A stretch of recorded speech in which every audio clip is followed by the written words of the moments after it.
Halo listeners, kembali lagi bersama saya Victor di podcast Catatan Iman di season yang keempat dan di episode yang ke-11. Selamat Hari Paskah kepada kita semua. Semoga di Hari Paskah ini kita semua bisa bersyukur akan apa yang telah Yesus lakukan buat kita semua, atas kematiannya dan juga kebangkitannya, di mana dia mengalahkan maut sehingga kita semua bisa mendapatkan yang namanya kasih karunia dan juga keselamatan. Oke, selamat Hari Paskah ya buat semuanya. Nah, hari ini kita ngebahas mengenai sesuatu yang mungkin agak berbeda ya moodnya dengan hari Paskah gitu. Karena hari ini kita akan membahas sesuatu yang sebenarnya lumayan menyedihkan ya, terutama bagi kita semua orang Kristen. Karena hari ini saya mau membahas mengenai kembali seorang pendeta Kristen yang fallen ataupun juga yang kembali tersandung skandal. Setelah kalau teman-teman mungkin setia ya mendengarkan podcast ini, kita sebelumnya sudah pernah membahas mengenai beberapa tokoh Kristen yang sempat terjatuh ya, semisal Karl Lenz dan juga Ravi Zacharias. Nah, hari ini saya ngebahas mengenai satu lagi nih, tokoh Kristen yang nggak kalah besarnya, yang kembali jatuh dan juga tersandung kasus. Dia adalah Brian Houston. Nah, buat teman-teman yang nggak tahu, Brian Houston ini adalah founder daripada sebuah gereja yang mungkin nggak hanya global tapi yang benar-benar multination gitu, karena gereja ini sangatlah besar.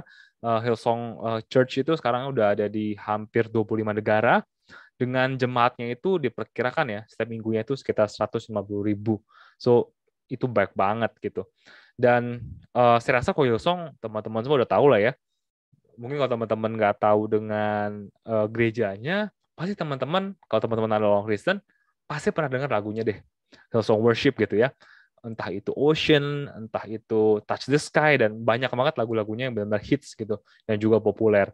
Nah, beberapa waktu yang lalu, saya mendapatkan sebuah berita ya, yang memberitakan mengenai kasus nih yang sedang dialami oleh Pastor Brian Houston, yang membuatnya sehingga harus resign dari posisi dia sebagai founder ya, ataupun juga dari gembala lah, kita bisa bilang gembala di Hillsong Church gitu.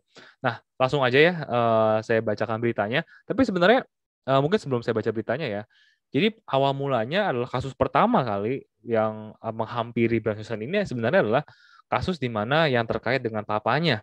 Jadi diceritakan bahwa papanya Brian Houston ini kan adalah juga seorang pendeta ya. Jadi pas diberitakan bahwa pada tahun 1970 ini papanya ini melakukan sexual abuse kepada seorang pria gitu ya.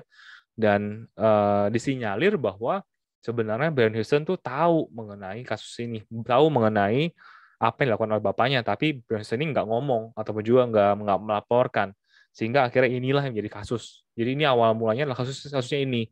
Tapi sebenarnya yang membuat sampai Brian Houston resign itu adalah kasus yang lainnya. Nah, ini kita bacakan aja ya. Kita baca sebuah artikel yang diambil dari theguardian.com yang berjudul Hillsong Brian Houston resign from mega church gitu.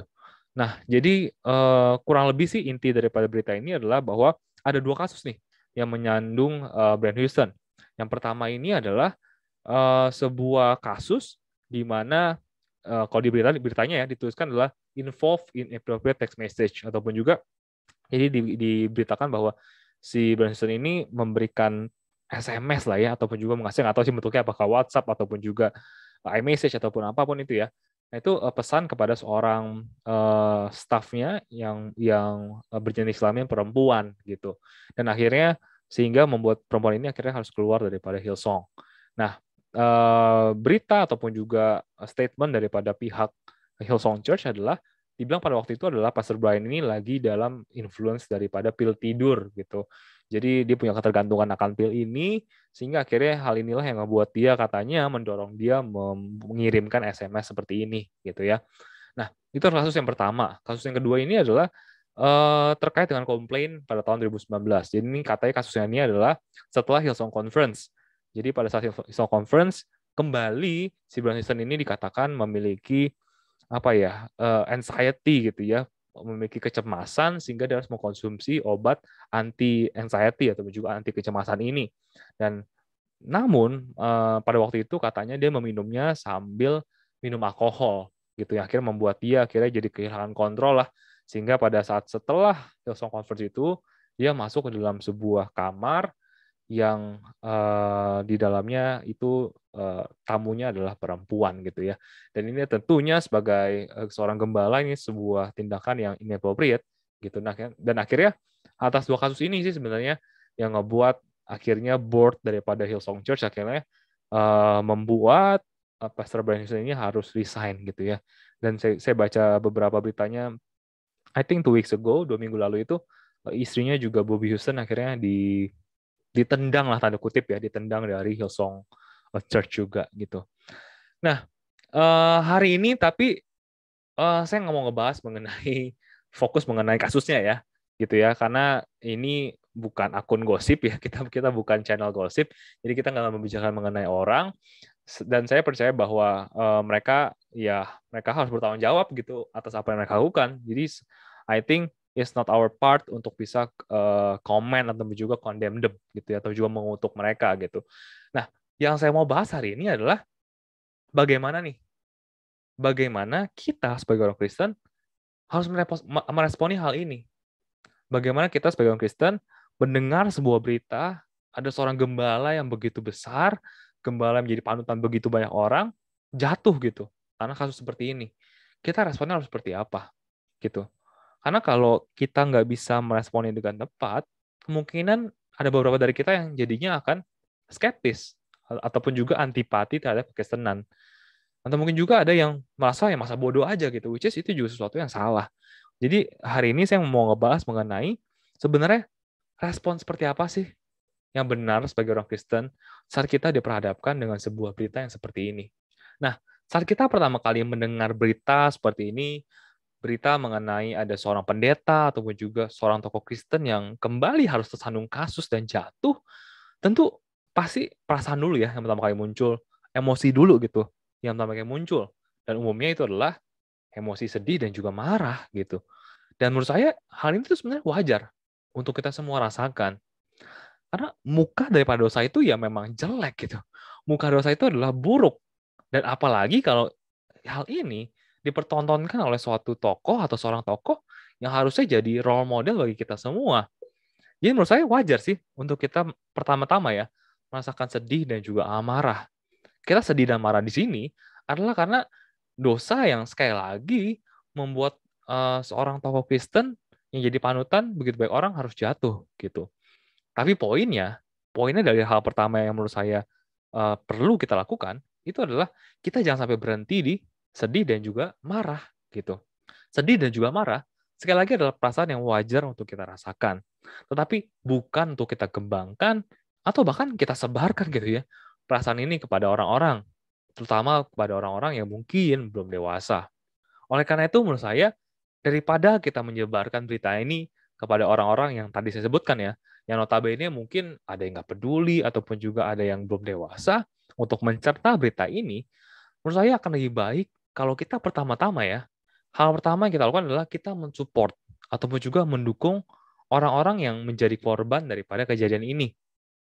Karena apa? Karena yang namanya skandal itu pasti ada korbannya. Dan dalam kasus Brian Houston ini, mungkin korbannya adalah istrinya, anaknya, tim pengembalaannya, dan pasti adalah jemaat-jemaatnya. Gitu. Bayangkan aja ya, kalau kita yang nggak kenal aja, kita bisa merasa sedih dan juga marah, apalagi orang-orang yang saya sebutkan tadi, orang-orang yang dekat dengan Brian Houston, pasti mereka juga sangat-sangat terluka gitu kan. Oleh karena itu, kita harus memberikan yang namanya support moral kepada mereka. Di sini pula kita melihat bahwa betapa sentralnya ataupun betapa besarnya ya peran seorang gembala gitu. Karena begitu seorang gembala jatuh ke dalam skandal, seluruh gerejanya pasti akan terluka. Seluruh gerejanya pasti akan memiliki dampaknya gitu, terkena dampaknya gitu. Oleh karena itu, kalau teman-teman semua mendengarkan, mungkin punya teman-teman yang bergereja di Hillsong, kan kebetulan di Bali juga ada ya, Hillsong Bali ya. Kita bisa coba tanyakan dulu gitu, daripada kita istilahnya ya, kita nyebarin berita-berita gini yang nggak jelas maksudnya kepada orang-orang, mendingan kita mensupport dulu nih orang-orang yang kita kenal yang bergereja di sana, kita coba tanyakan kondisinya. Siapa tahu ya, mereka ini adalah orang-orang yang nggak dewasa ya. Dan lalu mereka terluka, mereka nggak mau lagi datang ke gereja, mereka kepahitan dengan kekristenan. Nah, oleh karena itu penting buat kita semua, kita make sure dulu nih, apakah yang mereka rasakan, bagaimana respon mereka terhadap berita ini, dan coba kita tanya, apa yang bisa kita bantu, apa yang bisa kita support, gitu. Jadi menurut saya ini hal kedua yang perlu kita lakukan ya. Jadi selain pertama adalah wajar untuk kita merasa sedih dan juga marah, kedua adalah kita perlu memberikan support kepada korban ataupun juga orang yang tersakiti akibat daripada skandal ini, gitu. Nah, hal yang ketiga nih yang menurut saya perlu kita lakukan adalah belajar dan berdoa. Maksudnya apa? Karena di zaman sekarang ini, orang itu saat mendengar berita seperti ini ya, terutama mengenai skandal, itu cenderung pertama adalah ngejudge gitu ya, mencibir dan juga menghakimi dan segala macam. Padahal menurut saya sebenarnya ya, yang harus dilakukan adalah pertama-tama adalah jadikan hal ini sebagai pelajaran gitu.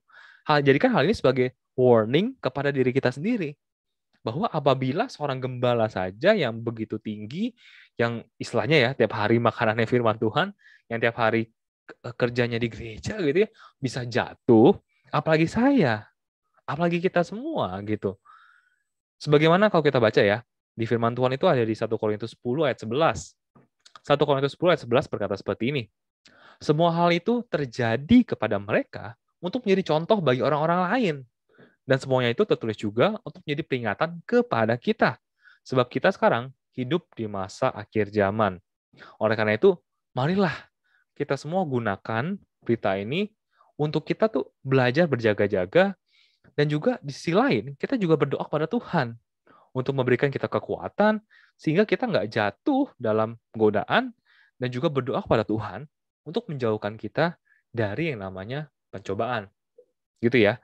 Jadi kita stop dulu deh, kita stop menghakimi, stop menilai kekurangan orang lain, tapi kita coba untuk belajar dan juga berdoa gitu. Jangan sampai kita mencibir orang, kita pun nanti akan jatuh dalam lubang yang sama gitu ya. Berikutnya, kita tuh harus punya orang-orang di sekeliling kita yang bisa menjaga kita gitu. Ini penting sekali ya. Saya ulangi sekali lagi ya. Bahwa kita harus punya orang-orang di sekeliling kita yang bisa menjaga kita. Mari kita baca dasar firman Tuhan yang terlebih dahulu ya. Ini saya ambil dari Ibrani 3 ayat 12 sampai 13. Dikatakan seperti ini. Jadi saudara-saudara, waspadalah supaya tidak ada yang berdosa di antara kamu dan tidak mau percaya dan berhenti mengikut Allah yang hidup. Kamu harus saling menguatkan setiap hari. Lakukanlah itu selama masih ada hari ini. Kamu harus saling membantu sehingga tidak ada di antara kamu yang keras hatinya karena dosa dan cara dosa menipu manusia. Jadi berikutnya kita tuh perlu rendah hati gitu. Kita perlu rendah hati dan mengakui bahwa kita semua tuh lemah. Terlepas teman-teman mungkin udah S1 teologi, S2 teologi, teman-teman udah bahkan pendeta sekalipun, kita harus punya kerendahan hati untuk mengakui bahwa ya kita ini lemah gitu. Kita nggak bisa seorang diri. Kita perlu orang di sekitar kita yang menjaga kita, mengingatkan kita, menguatkan kita, menegur kita, dan juga membantu kita terhadap godaan-godaan dosa gitu.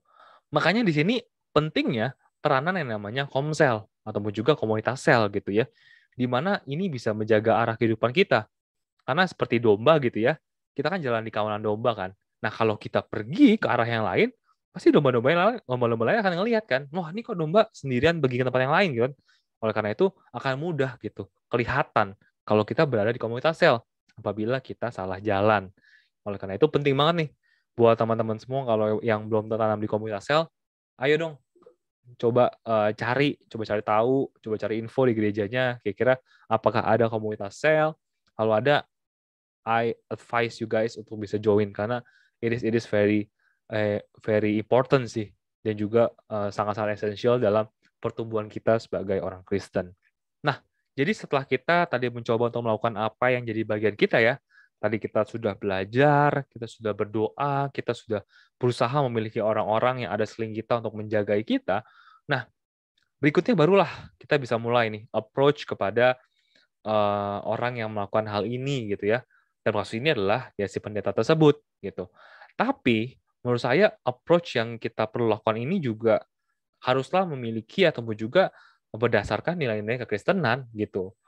Jadi kita juga jangan sampai jadi orang yang akhirnya kita komen negatif di IG dia dan segala macam hal itu ya.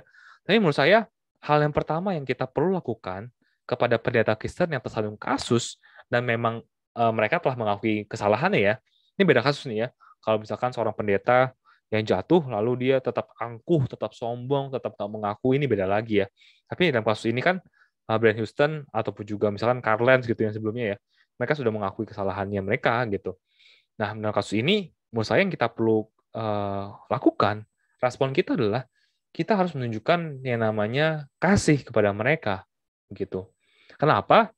Karena kalau kita baca ya di Galatia 6 ayat 1 itu dikatakan bahwa saudara-saudara, kalaupun seorang kedapatan melakukan suatu pelanggaran, maka kamu yang rohani harus memimpin orang itu ke jalan yang benar dalam roh lemah lembut, sambil menjaga dirimu sendiri, supaya kamu jangan kena pencobaan. Jadi sini jelas banget ya, dikatakan bahwa ya kalau orang itu salah, kita harus memimpin dia ke jalan yang benar dengan roh lemah lembut gitu. Jadi bukan roh nyinyir, bukan roh yang menghujat gitu ya. Sambil kita juga menjaga diri kita sendiri supaya nggak jatuh dalam pencobaan. Karena sekali lagi ya, pendeta yang jatuh ini kan mereka sudah mengakui kesalahannya gitu ya. Dan mereka juga pastinya ya terluka gitu ya akibat kesalahan ini. Mereka juga pastinya menyalahkan diri mereka terus-menerus. Mereka juga tentu merasa gagal gitu ya, merasa fail juga gitu. Dan sejenak kalau kita bayangkan kita ada di posisi mereka, di saat kita gagal, di saat kita jatuh dalam dosa, dan bayangkan kalau kita di posisi itu, lalu kita menemukan orang-orang di sekeliling kita justru menarik diri dari kita, mereka unfollow kita, mereka reject telepon kita WhatsApp mereka nggak bales, mereka benar-benar memutuskan hubungan dengan kita. Nah, kira-kira rasanya teman-teman tuh gimana? Pasti teman-teman akan merasa sangat-sangat sedih dan very very frustrated kan gitu kan. Udah teman-teman jatuh, teman-teman gagal, semua orang sekeliling teman-teman pun menghilang gitu. Nah, ini tentu amatlah berat gitu. Dan jadinya mungkin akan membuat orang tersebut menjadi kepahitan gitu, akan kekristenan gitu. Oleh karena itu, kita perlu approach mereka dengan lemah lembut dan tetap buka hubungan dengan mereka. Tetap menjalinlah istilahnya komunikasi dengan mereka gitu. Ini bukan berarti kita memaklumi ya. Ini bukan berarti kita mentolerir atau juga memaklumi apa yang mereka lakukan. Kita tetap menentang. Kita tetap merasa bahwa itu salah. Tapi kita perlu menunjukkan kasih Yesus yang nggak berkesudahan kepada mereka melalui pertemanan kita gitu. Karena kalau istilahnya Yesus aja mau mengampuni, seberapa banyak pun, seberapa sering pun kita berdosa, kenapa sih kita nggak mau mengampuni orang lain gitu kan? Kenapa? Dan alasan berikutnya adalah karena kita nggak tahu akhir kisah seseorang. Mungkin saja apa yang terjadi di kehidupan mereka, apa kegagalan yang mereka rasakan itu bukanlah akhir daripada kehidupan mereka gitu. Karena terkadang kita merasa bahwa saat seseorang itu jatuh, oke, that's it gitu. Ya udah, berarti orang itu akan terus jatuh selama-lamanya. Kan nggak seperti itu gitu.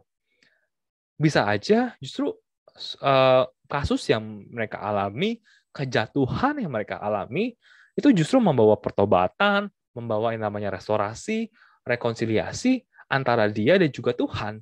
Sehingga next-nya, si orang tersebut, dalam kasus ini misalkan Brian Houston ya, akhirnya punya hubungan yang lebih baik lagi kepada Tuhan. Kan kita nggak tahu proses kehidupan seseorang kan. Nah, kalau kita sejenak ya melihat ke Alkitab, itu ada dua tokoh Alkitab yang juga pernah mengalami yang namanya kejatuhan gitu ya. Saya ambil contoh, yang pertama adalah Yudas Iskariot, dan yang kedua adalah Petrus.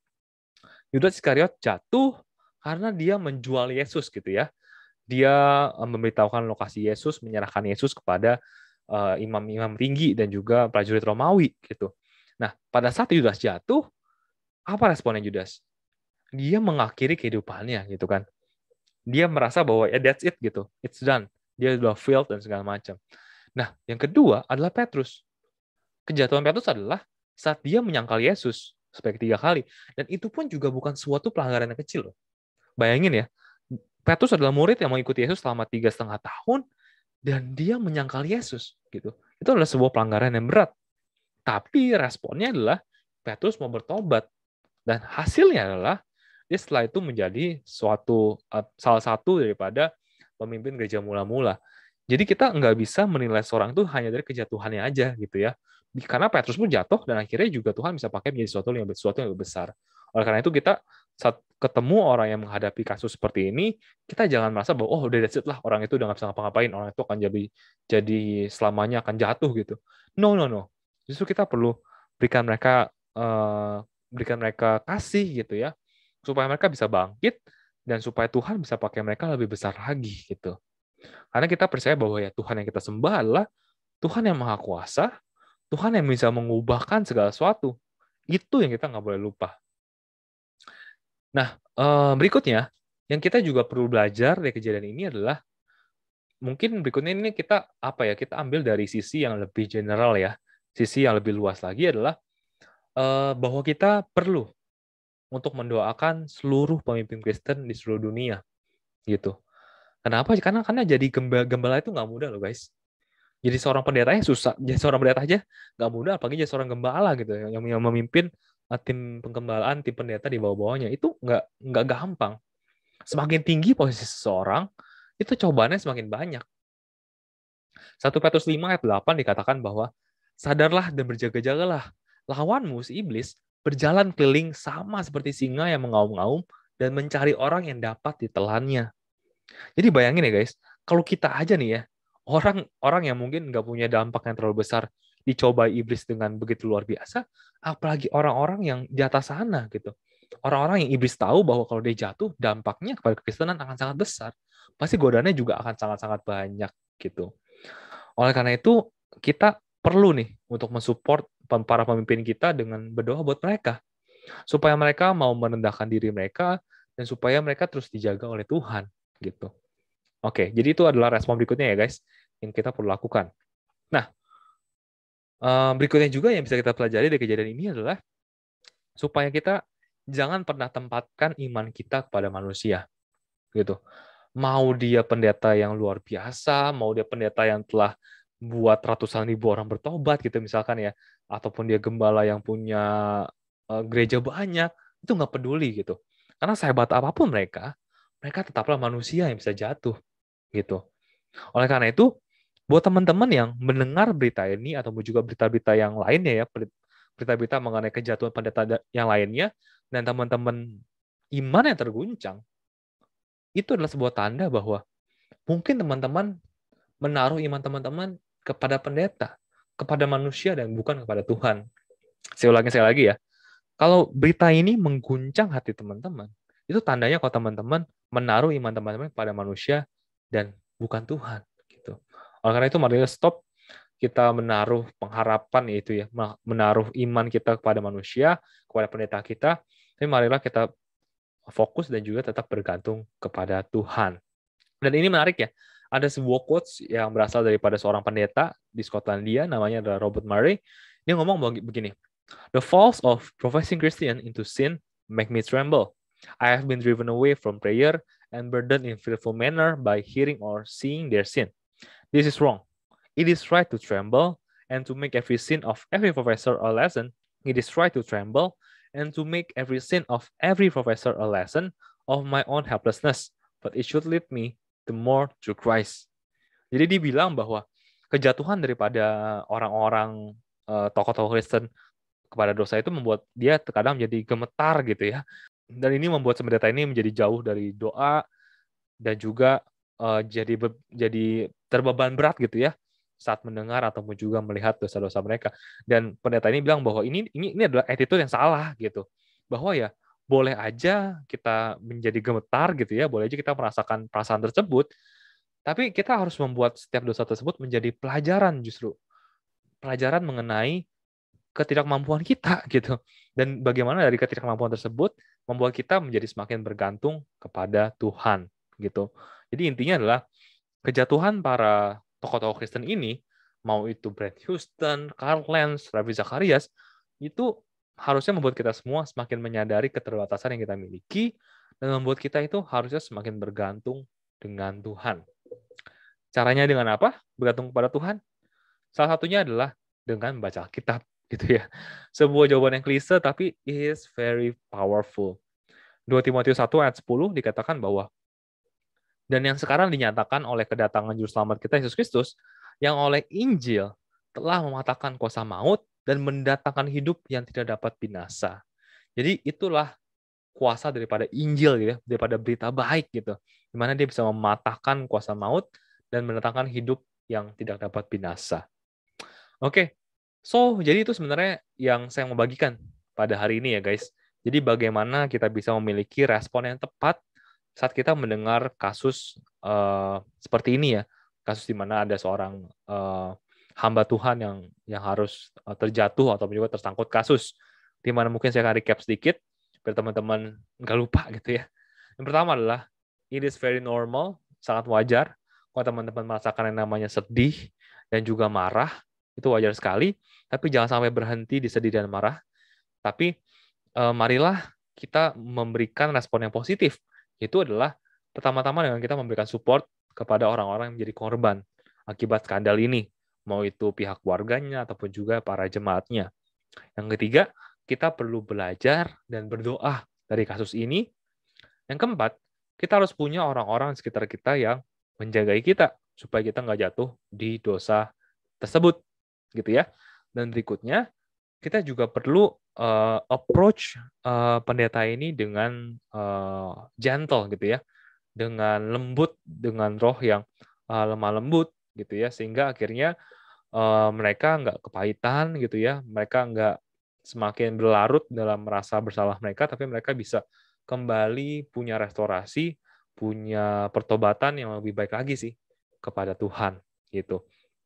Dan berikutnya, kita perlu nggak lupa untuk mendoakan seluruh pemimpin Kristen ya di dunia ini, termasuk juga pendeta kita masing-masing. Dan berikutnya kita juga diingatkan bahwa jangan tempatkan iman kita kepada manusia, tapi kepada Tuhan. Gitu. Dan yang terakhir adalah kita perlu terus bergantung kepada Tuhan. Oke, guys, itu aja yang mau saya bagikan. Semoga yang saya bagikan ini bisa berguna buat teman-teman. Semoga saat berikutnya, saat kita amit-amit ya, kalau ada lagi. Tapi ya kalau berikutnya kita kembali mendengarkan kasus ini, hopefully kita semua bisa memberikan respon yang positif, bisa memberikan respon yang baik, respon yang benar-benar mewakili nilai-nilai kekristenan gitu ya. Oke, so itu aja. Nah, buat teman-teman yang mungkin punya pendapat lain ataupun juga punya ide-ide lain ataupun juga teman-teman merasa bahwa ada hal-hal lain yang bisa kita lakukan terhadap kasus-kasus seperti ini, silakan komentar di kolom komentar di bawah ini ya, gitu. Oke, dan buat teman-teman yang mungkin punya ide-ide menarik, topik-topik yang gak kalah serunya buat saya bahas di episode-episode mendatang, silakan bisa langsung saja komentar juga di kolom komentar ataupun juga dari message saya di Instagram saya di @victorletia ataupun juga di @prisaiman. So, segitu aja guys buat episode kali ini. Thank you guys for listening. See you in another episode. Tuhan Yesus memberkati.